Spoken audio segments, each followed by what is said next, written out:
How big companies won new tax breaks from the Trump administration. The overhaul of the federal tax law in 2017 was the signature legislative achievement of Donald Trump's presidency. The biggest change to the tax code in 3 decades, the law slashed taxes for big companies, part of an effort to coax them to invest more in the United States and to discourage them from stashing profits in overseas tax havens.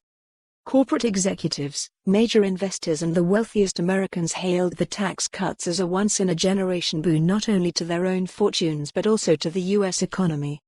But big companies wanted more, and, not long after the bill became law in December 2017, the Trump administration began transforming the tax package into a greater windfall for the world's largest corporations and their shareholders.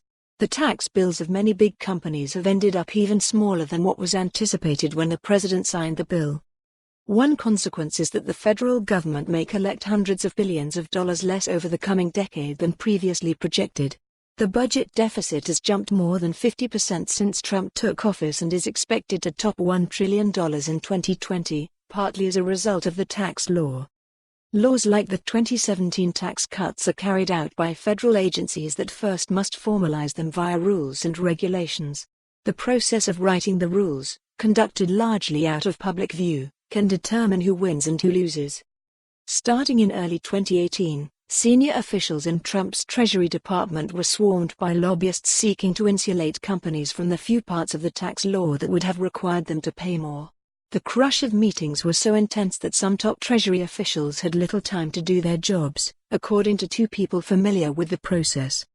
The lobbyists targeted a pair of major new taxes that were supposed to raise hundreds of billions of dollars from companies that had been avoiding taxes in part by claiming their profits were earned outside the United States.